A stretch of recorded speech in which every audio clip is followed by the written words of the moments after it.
हमारे पास बच्चों दो किस्म की चीज़ें हैं रेशियोज कैलकुलेट करने के लिए, स्टेटमेंट ऑफ कंप्रीहेंसिव की आइटम्स हैं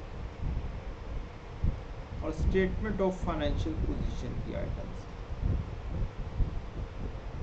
स्टेटमेंट ऑफ कंप्रीहेंसिव इनकम होता है बेटा फॉर द ईयर,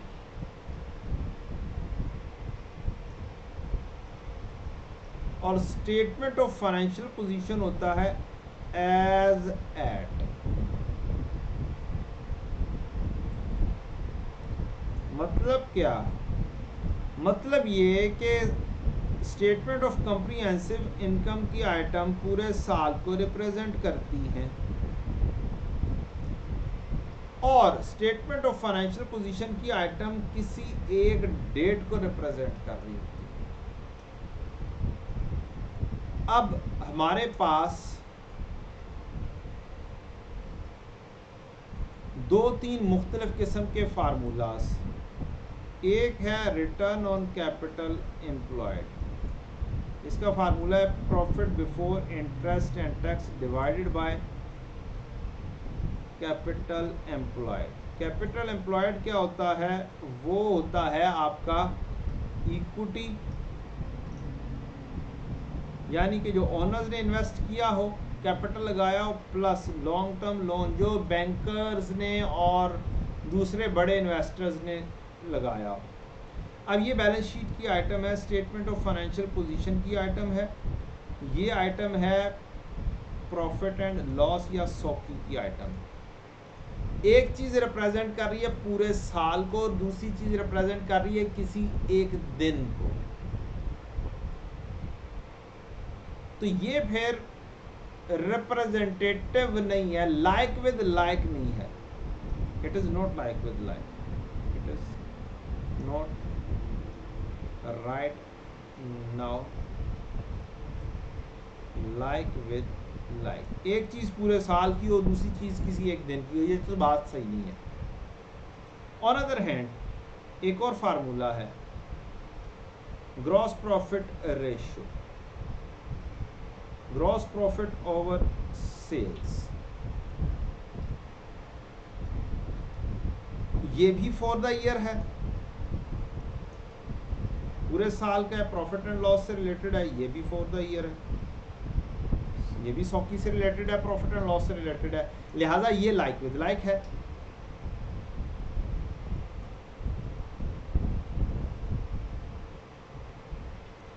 एक और फार्मूला मैं लिखता हूं, करंट रेशियो,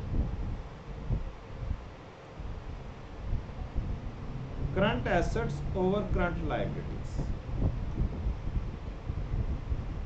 ये भी एज एट है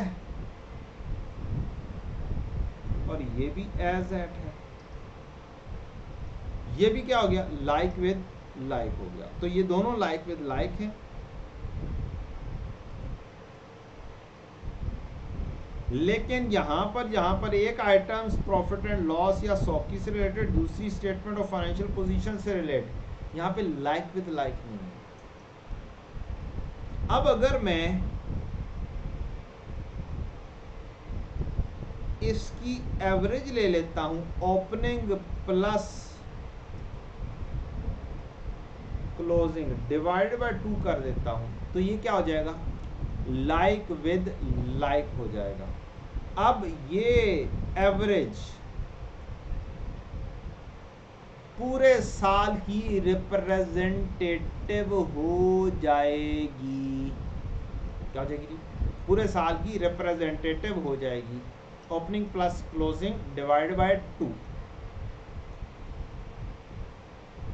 लिहाजा आपके जितने भी फार्मूलाज हैं जिसके अंदर एक आइटम प्रॉफिट एंड लॉस की, दूसरी item statement of financial position की, उसमें स्टेटमेंट ऑफ फाइनेंशियल पोजीशन की आइटम एवरेज होगी।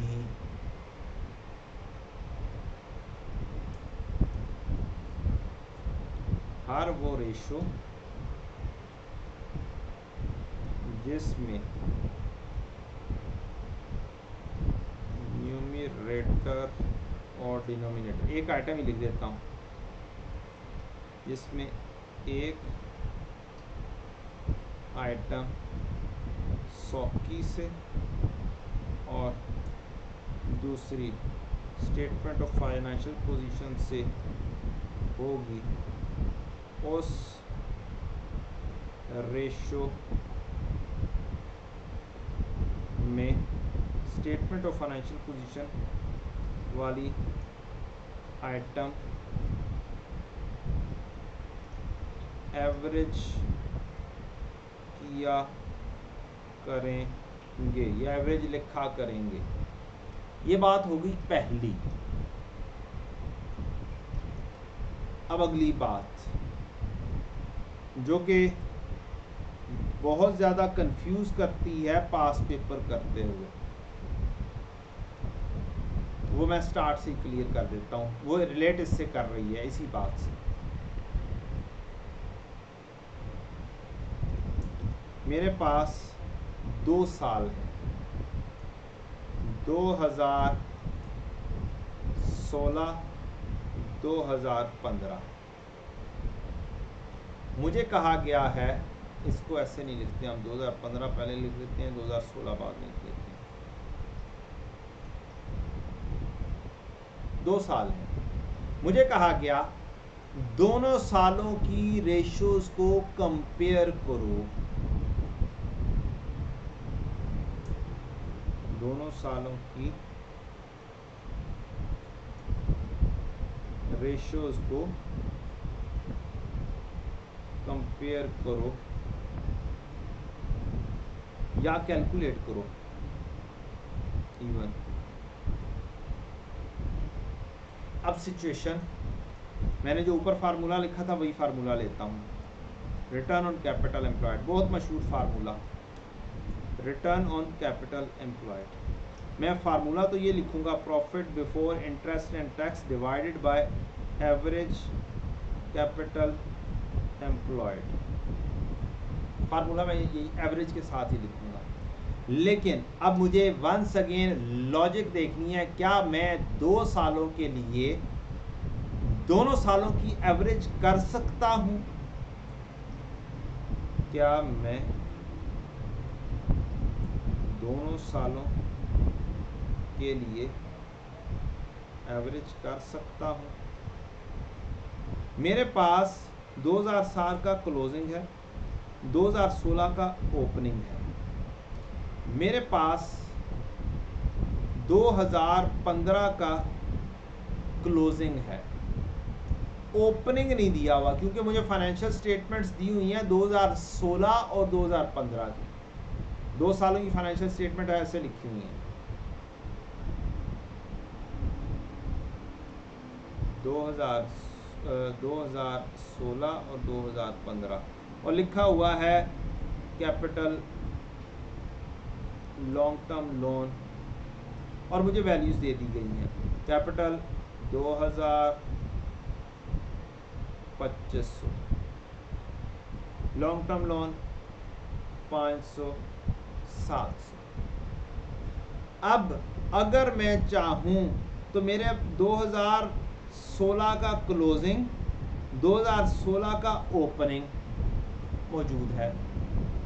लेकिन अगर मेरे पास इससे पिछले साल का डाटा अवेलेबल नहीं है तो मेरे पास 2015 का ओपनिंग मौजूद नहीं है, लिहाजा मैं कंपेयर नहीं कर सकता 2 सालों को।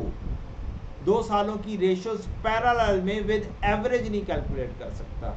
अब जब आपको 2 सालों को कंपेयर करना है तो इन 2 सालों को भी लाइक विद लाइक रखना है।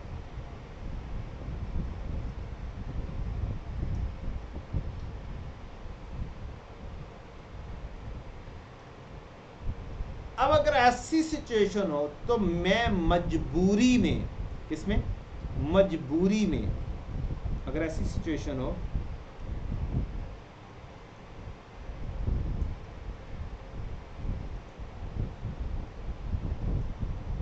तो मैं मजबूरी में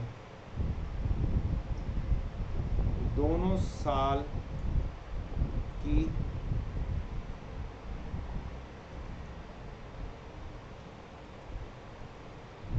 सिर्फ क्लोजिंग पर इक्तफा कर इक्तफा नहीं कहते, मुश्किल लफ्ज़ है, क्लोजिंग के ज़रिए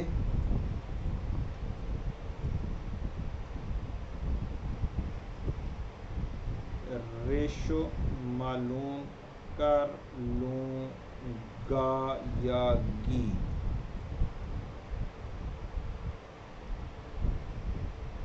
अगर ऐसी सिचुएशन हो जिसमें एवरेज कर ही नहीं सकते हैं दोनों सालों को, तो फिर क्या करूँगा या कर लूँगी, मैं दोनों की क्लोजिंग के ऊपर वर्किंग कर देंगे आपको। अगली बात, समटाइम्स डाटा आपको दे दिया जाएगा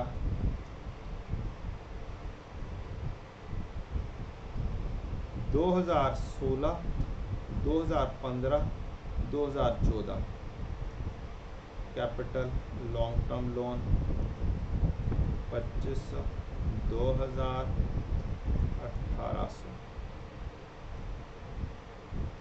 700, 600, 200।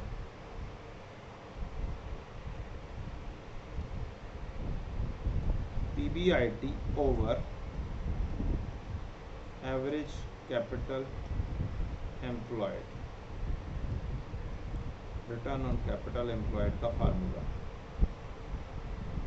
क्या अब मैं दोनों सालों की एवरेज कर सकता हूं? क्या इस सूरत में मैं दोनों सालों की एवरेज कर सकता हूं? 2016 और 15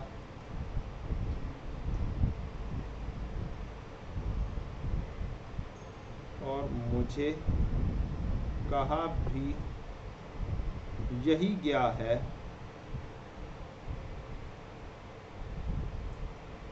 कि 2016 और 2015 की रेशोज़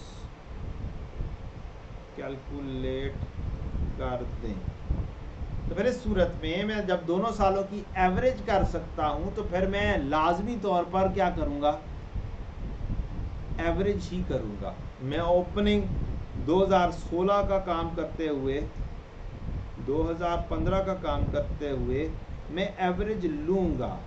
कैसे एवरेज लूँगा? Return on capital employed, profit before interest and tax divided by, अब ओपनिंग प्लस क्लोजिंग, 2500 जमा 700 ये बन गए 3200, ये मेरे पास आ गई क्लोजिंग। ओपनिंग है जनाब 2016 के लिए 2600 तकसीम 2, ये मैंने एवरेज कर दी। 2015 की यही काम करते हुए profit before interest and tax PBIT divided by closing 2600, opening 2000।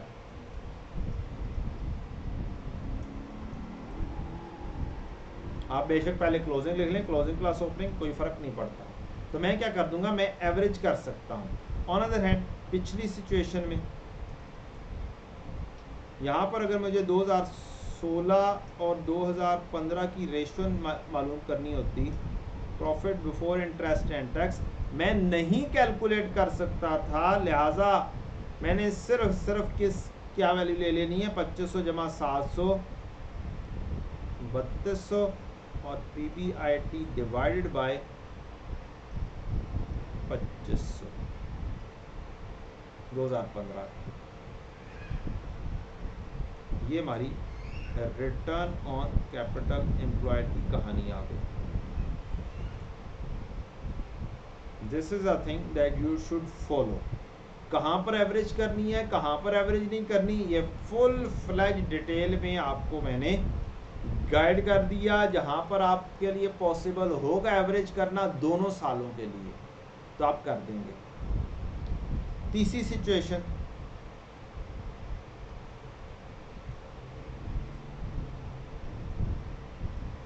आपको डाटा दिया गया है 2016, 2015 और आपको कहा गया है कैपिटल लॉन्ग टर्म लोन 2500, 1800, 700 और सेम नहीं लेकर आना,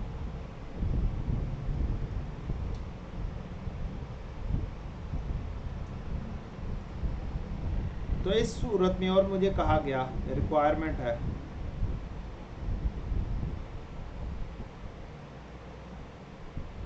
कैलकुलेट रेशियो ऑफ 2016। अब अगर मुझे एक साल के बारे में कहा गया है कि कैलकुलेट करो, कोई कंपेयर नहीं करने को कहा, तो मैं एवरेज कर सकता हूं। आई हैव द पॉसिबिलिटी, मैं क्या करूंगा 2016 की रिटर्न ऑन कैपिटल एम्प्लॉयड मालूम करते हुए profit before interest and tax divide by, मैं एवरेज कर सकता हूं। मेरा क्लोजिंग है 2500, जमा ओपनिंग है 2200 divide by 2, I can do the average. मैं ये एवरेज अलहदा से वर्किंग करके लेकर चला जाऊं या मैं फार्मूले के अंदर ही इस तरीके से लिख दूं, बात एक ही है। तो ये 3 सिचुएशंस मैंने आपके सामने रख दी हैं। एक साल के बारे में कह दे, 2 साल का डाटा हो तो आप आराम से एवरेज कर सकते हैं। 2 साल का डाटा हो और 2 सालों को की कैलकुलेशन करना हो, आप एवरेज नहीं कर सकते, पॉसिबल नहीं है, क्योंकि दोनों की कैलकुलेशन करनी है। जब दोनों की कैलकुलेशन करनी है तो एक एवरेज में होगा, एक एज एट हो, तो काम लाइक विद लाइक नहीं रहता है, लॉजिक नहीं रहती है। तीसरी सिचुएशन, आपको 3 साल का डाटा दे दिया जाए और 2 सालों का काम करने के लिए कह दिया जाए, तो आप आराम से दोनों सालों की एवरेज आउट कर सकते हैं, पॉसिबल है। फिर आप लाजमी तौर पर एवरेज करेंगे स्टेटमेंट ऑफ फाइनेंशियल पोजीशन की वैल्यूज़ को, जहां पर उस रेशो में साथ प्रॉफिट एंड लॉस की आइटम भी आ रही होगी। तो